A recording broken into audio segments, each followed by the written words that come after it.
কি খবর বন্ধুরা, কেমন আছেন সবাই? আশা করছি সবাই খুব ভালো আছেন, আর আমিও অনেক ভালো আছি।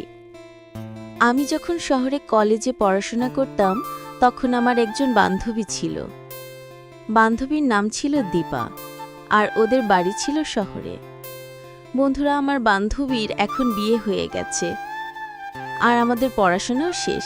বন্ধুরা, সেদিন আমার বান্ধবী দীপার বিয়েতে ওর ভাই আমার সঙ্গে এমন একটি কাজ করে বসবে, একে আমি কখনো স্বপ্নেও ভাবি নাই। আমি সেদিন মুখ ফুটে আমার বান্ধবীর কাছে এই ঘটনা আমি বলতে চেয়েছিলাম, কিন্তু কি এক কারণে আমি বলতে পারলাম না।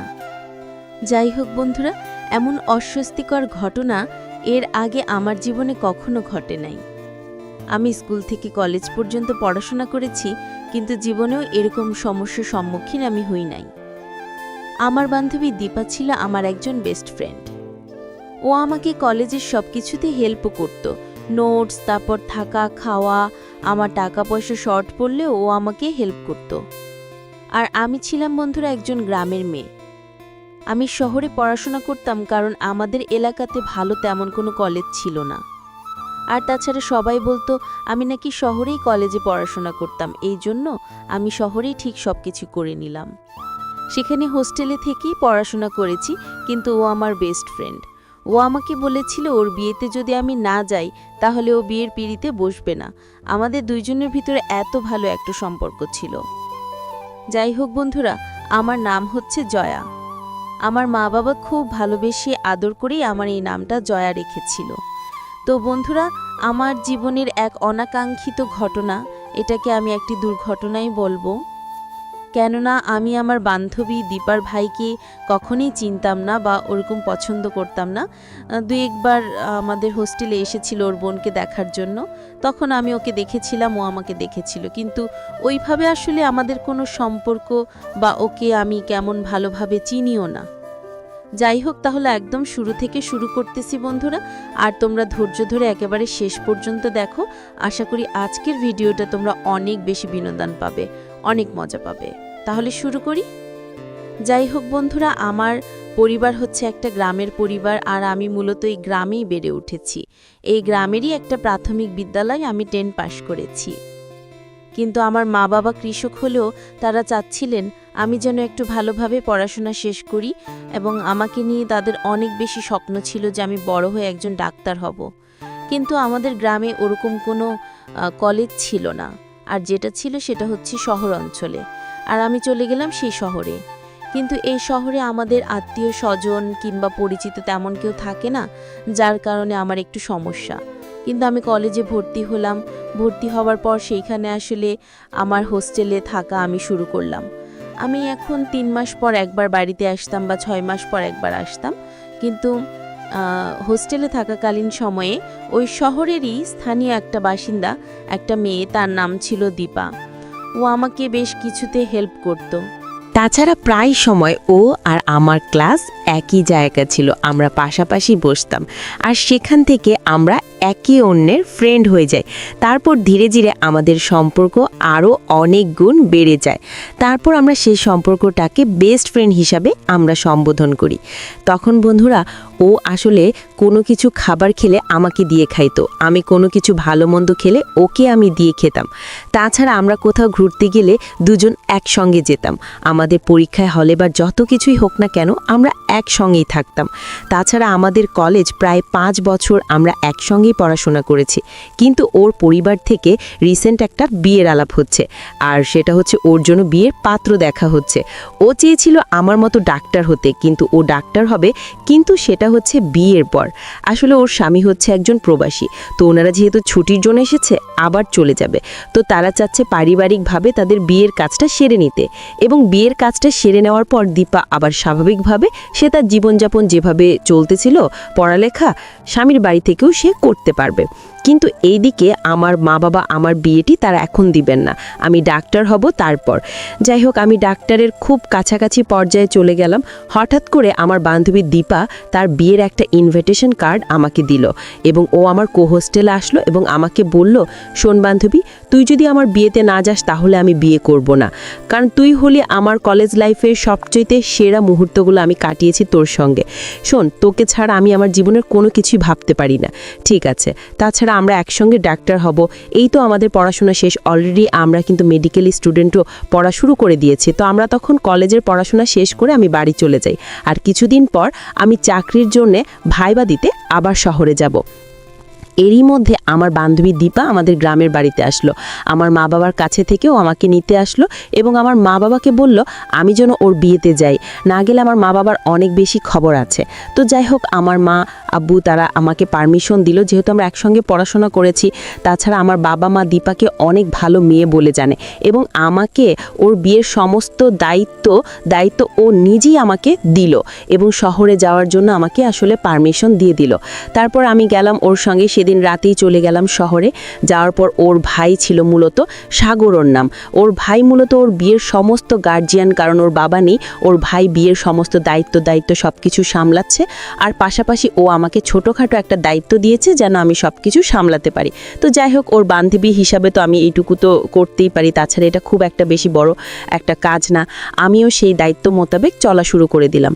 কিন্তু বন্ধুরা, আমাকে বিভিন্ন শপিং মলে যেতে হচ্ছে। আমার বান্ধবী, ওর ভাই, আমি।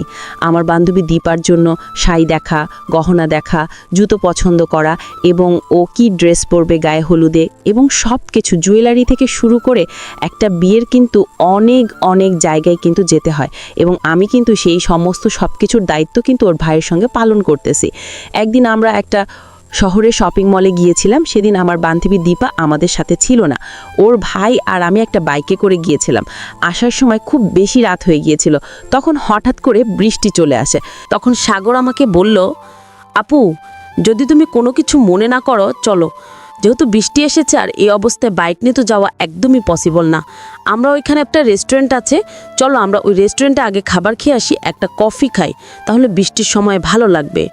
আমি বললাম হ্যাঁ, কফি খাওয়া যায়। তারপর আমি সাগরের সঙ্গে গেলাম, সেখানে একটা কফি খেলাম। যাওয়ার পর হঠাৎ করে ওয়েটার আমার ওপরে কফি ফেলে দিল।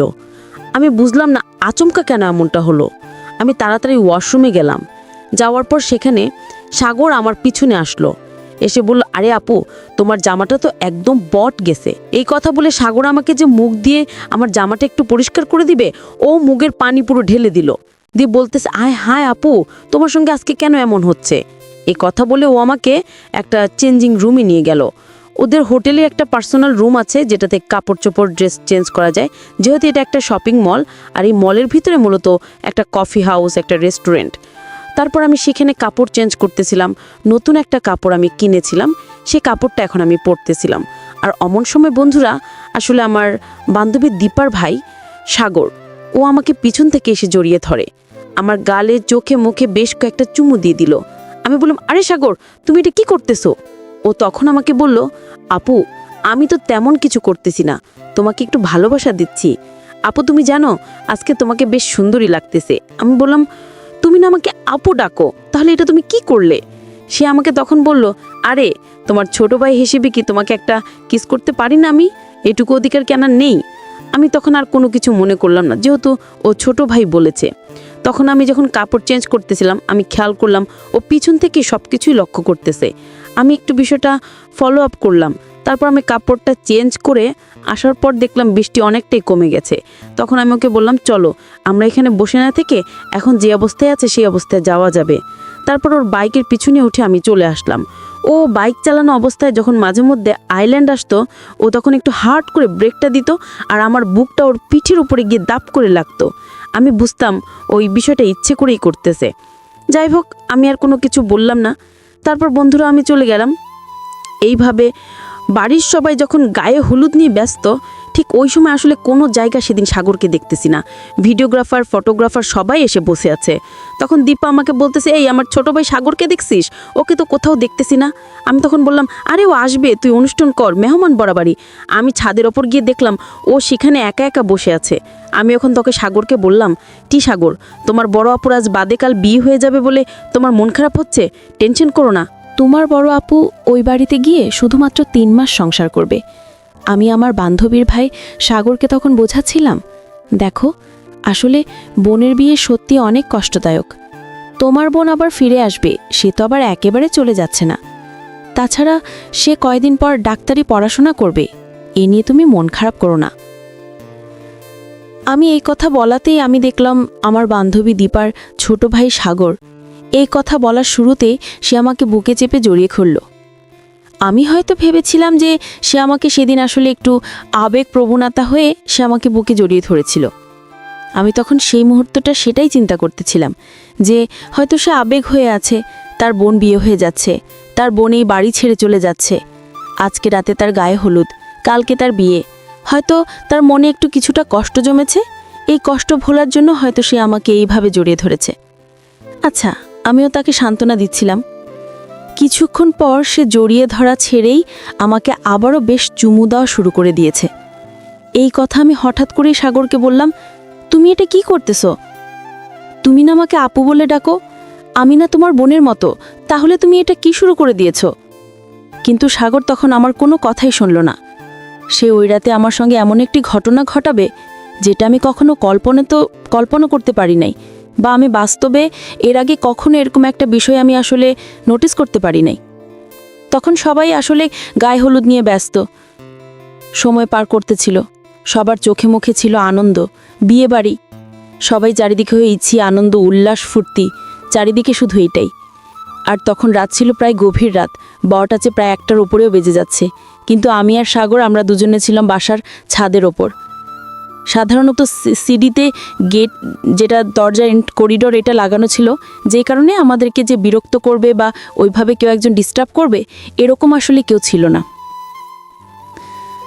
যাই হোক, তখন আমার সঙ্গে এই ঘটনা ঘটানোর পর আমিও অনেকটা আসলে অবাক হয়েছিলাম, অনেকটা চমকপ্রদই হয়েছিলাম যে এরকম একটা সিচুয়েশন, এরকম একটা ঘটনা আমার সঙ্গে ঘটবে, বিশেষ করে এটা আমি কখনোই আসলে বুঝতে পারি নাই। আসলে আমি এসেছিলাম আমার বান্ধবীর বিয়েতে, তাকে একটু সান্ত্বনা দিব বা তাকে একটু বিয়ের অ্যারেঞ্জে সব কিছু আমি হেল্প করব, কারণ ওর বাবা নেই।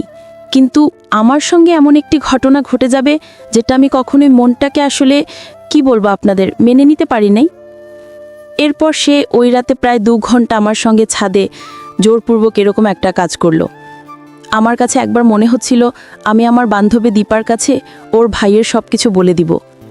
আবার কেন জানি মনে হলো না, আমার এই সামান্য একটা কথা বলতে গিয়ে যদি এই বিয়ের আসরের আসলে ইমেজটা নষ্ট হয়ে যায়, বা এটা একটা মানসম্মানেরও একটা প্রশ্ন।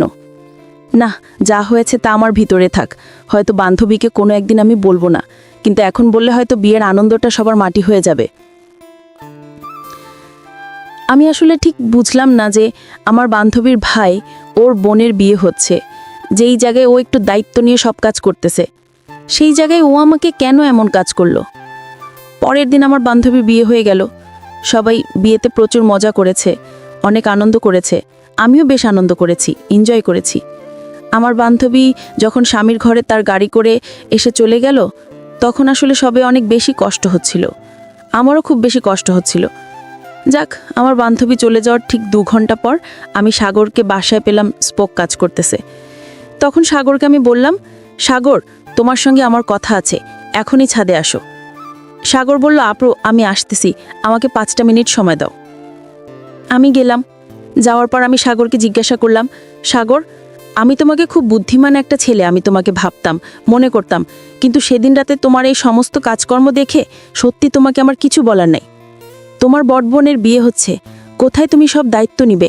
তুমি তোমার বোনের বান্ধবীর সঙ্গে এমনটা তুমি করতে পারলে? তুমি আমাকে আপু বলে ডাকো না, তুমি না আমার ছোট ভাই? তুমি জোরপূর্বক ওই দিন আমার ইজ্জতও নষ্ট করেছ। এখন আমি এই মুখ আমি কাকে দেখাবো বলো? আমি তোমার বোনের কাছে কিছু এখনো বলিনি, আমি তার কাছে সব কিছু বলতে চেয়েছিলাম। আমি তোমার মতো অকৃতজ্ঞ না, আমি তোমাদের পরিবারটাকে ভালোবাসি। তোমার বোনের সঙ্গে আমার একটা ভালো সম্পর্ক আছে, বিধায় আমি তোমার এই কুকৃতির কথা তোমার বোনকে আর বললাম না, না হলে আমার চাইতে খারাপ মনে হয় কেউ আর হতো না। সেদিন আমি সাগরকে এই কথাগুলো বলার পর সাগর তখন আমাকে বলতেছিল, আপু আমি কি করব বলো তো? আমি যখন আপুকে দেখতে কলেজে যেতাম, জানো, আমি আপুকে দেখার জন্য কলেজে যেতাম না, আমি তোমাকে দেখার জন্য কলেজে যেতাম। আসলে তুমি আমার থেকে খুব একটা বেশি বড় না, তারপরও আমি তোমাকে সম্মান দেই, আমি তোমাকে পছন্দ করি, তোমাকে আমি ভালোবাসি। কিন্তু আমি দীপা আপুর ভয়ে কখনোই সেই কথাটা তোমাকে বলতে পারি নাই। জয় আপু, বিশ্বাস করো, সত্যি আমি তোমাকে খুব বেশি ভালোবাসি। তুমি জানো, আমার যত ফ্রেন্ড সার্কেল আছে সবাই তোমার ছবি দেখে টাসকি খেয়ে গেছে। সবাই তোমার প্রেমে একেবারে পুরো হাবুডুবু খাচ্ছে। আর আমি তোমাকে নিয়ে কত রাত স্বপ্ন দেখেছি। সেদিন রাতে তুমি যখন আমার কাছে আসলে, ওই মুহূর্তে তুমি আমাকে কি বলেছিলে, আমার সেদিন কোনো কিছুই মনে ছিল না। সেদিন আমার তোমাকে বুকে জড়িয়ে মনে হচ্ছিল এটা যেন আমার জীবনের সবচাইতে একটা শান্তির জায়গা। আমি আমার শান্তির জায়গাতেই আছি। আর তাই সেদিন রাতে তোমাকে আমি ওইভাবে জড়িয়ে ধরে আমার আসলে হার্টবিট, আমার শরীর মুহূর্তের মধ্যেই তখন গরম হয়ে যায়। আমি তখন কি করব কোনো কিছুই ভেবে পাচ্ছিলাম না। আর তাই তো সেদিন আমি সিঁড়ির দরজাটা লাগিয়ে আমি তোমার সঙ্গে জোরপূর্বক এমনটা করি। আর আমি জানি, যেহেতু তুমি তোমার বান্ধবীকে খুব বেশি ভালোবাসো, আমাদের পরিবারটাকেও তুমি খুব বেশি পছন্দ করো, আমাদের পরিবারের সমস্যা হোক এমন কোনো কিছু তুমি চাইবে না। তুমি চাইলেও তখন আমার আপুর কাছে বা আমার মায়ের কাছে কারো কাছে তুমি এই গোপন বিষয়টা তুমি বলবে না। আর সেদিন আমি এই জন্যই এই বিষয়টাকে আমি কাজে লাগিয়েছি। তখন আমি ওঠে বললাম, হ্যাঁ, পছন্দ একজন আরেকজনকে হতেই পারে, তাই বলে এইভাবে জোরপূর্বক একটা মানুষের ইজ্জত নষ্ট করবে, এই শিক্ষা তোমাকে কে দিয়েছে? যাই হোক, প্রাসঙ্গে বেশ কিছু সময় আমি তর্কা করে আমি চলে গেলাম আমার বাড়িতে। বাড়িতে যাওয়ার পর বন্ধুরা, আমি একটি সুখবর পেলাম। গিয়ে দেখি আমার মোবাইলে একটা মেসেজ এসছে। হঠাৎ করে আমি মেডিকেলের ইন্টারভিউ দিয়েছিলাম, সেখানে আমি পাশ করে গেছি ডাক্তার হিসেবে, এবং আমার শহরে মহিলা ডাক্তারের একটা পদ পেয়েছি, এবং আমি একজন গাইনি বিশেষজ্ঞ ডাক্তারও হয়েছি। যাই হোক বন্ধুরা, এখন থেকে আমার নতুন জার্নি শুরু। আমি পিছনে কি হয়েছে আমার সঙ্গে সেই বিষয়ে আমি আর টাকাতে চাই না। এভাবে চলে গেল আমার প্রায় 2 বছর। এদিকে আমার বান্ধবী দীপা, সেও ডাক্তার হয়ে গেল। হঠাৎ করে একদিন আমার বাড়ি থেকে বাবা আমাকে কল করে বলতেছি, দীপা, তোর জন্য তো বিয়ের পাত্র দেখতেছি। আমি বললাম, বাবা, আমি বিয়ে শাদী এখন করব না, আমি এখন বিয়ে শাদী নিয়ে ভাবতেছি না। কিন্তু তখন আমার বাবার এক প্রকার জোরের মধ্যে আমাকে বিয়ে করতে হয়েছিল, কেননা আমি স্কুল ক্লাস শেষ করেছি, কলেজ জীবন শেষ করেছি, তারপর এখন আমি ডাক্তারও হয়েছি। প্রায় আমার বয়স হয়ে গেছিল অনেক বেশি, প্রায় 30 থেকে 32-এর মধ্যে আমার বয়স হয়ে পড়েছিল। আর তাছাড়া মেয়েদের বিয়ে কিন্তু 16 থেকে 20 বছরের ভিতরেই মেয়েদের বিয়ের বয়স হয়ে যায়, আর তখনই মূলত মেয়েরা বিয়ে করে। কিন্তু সেই তুলনায় আমার বয়সটা একটু যেন বেশি হয়ে পড়েছিল, এই জন্য অনেকগুলো পাত্র আমার বিয়ের জন্য এসেছিল। কিন্তু যেই পাত্রই আসতেছিল তারা কেউই আমার এজ, আমার বয়স দেখে কেউই আর রাজি ছিল না। কারণ এক প্রকার আমি অনেক বেশি বড় হয়ে গেছি, আমার শরীর স্বাস্থ্য গঠন অনেকটাই আকৃতির বড় হয়ে গেছে, বেশ কিছু জায়গায় অনেক পরিবর্তন এসেছে, আমার শরীরের বেশ কিছু জায়গায় ভাঁজ পড়ে গেছে। যেটা আসলে একজন ইয়াং বয়সের একজন যুবক ছেলে বা 25-28 বছর একটা ছেলে দেখলে আমাকে আর রাজি হয় না। যাই হোক, অবশেষে একটা আমি বিয়ে করে ফেললাম। আর সেই ছেলেটার বয়সও তুলনামূলক একটু বেশি। ছেলের বয়স 38 ছিল, সে একজন প্রবাসী ছিল। আমি খুব খুশি মনে তাকে বিয়ে করেছিলাম এবং আমার স্বামীর জায়গাটাও আমি তাকে দিয়েছিলাম। কিন্তু বন্ধুরা, এই বিয়েটা খুব একটা বেশি সুখের হলো না।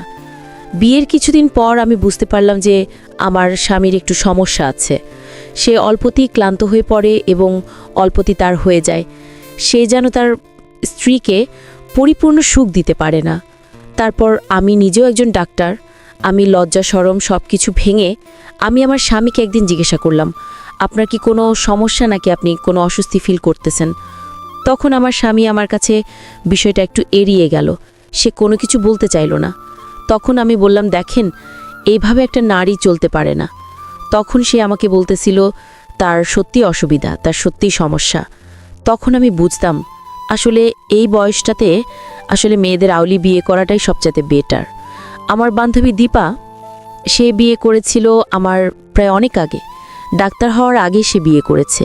এদিকে আমি ডাক্তার হয়ে গেছি, আমার বয়সও খুব তুলনামূলক বেশি।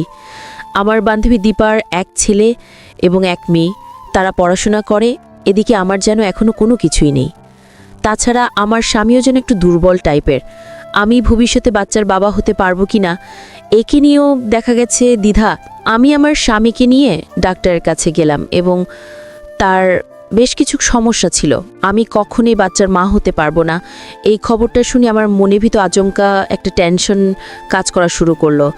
আর তখন আমি আমার বান্ধবীর কাছে খোঁজ করলাম যে ওর ভাই কোথায় থাকে, কি করে এখন। আর তখনই আমি খোঁজ পেয়ে যাই আমার বান্ধবী দীপার সেই ভাই। তখন আমাকে বলে ওর ভাই নাকি এখনও বিয়ে শাদী করে নাই। তখন আমি আমার বান্ধবীকে বললাম, বান্ধবী তোর ভাইয়ের ফোন নাম্বারটা দিতে পারবি, আমার একটু দরকার ছিল। তখন ওর নাম্বারটা নিলাম। ওর নাম ছিল সাগর। সাগরের নাম্বারটা নেওয়ার পর বন্ধুরা, আমি বেশ কিছু সময় সাগরকে আমি কল করি এবং কল করে একদিন ও কলটা ধরে। ও আমাকে শুরুতে একটা সালাম দেয়, দেওয়ার পর আমি ওকে আমার পরিচয়টা দিলাম।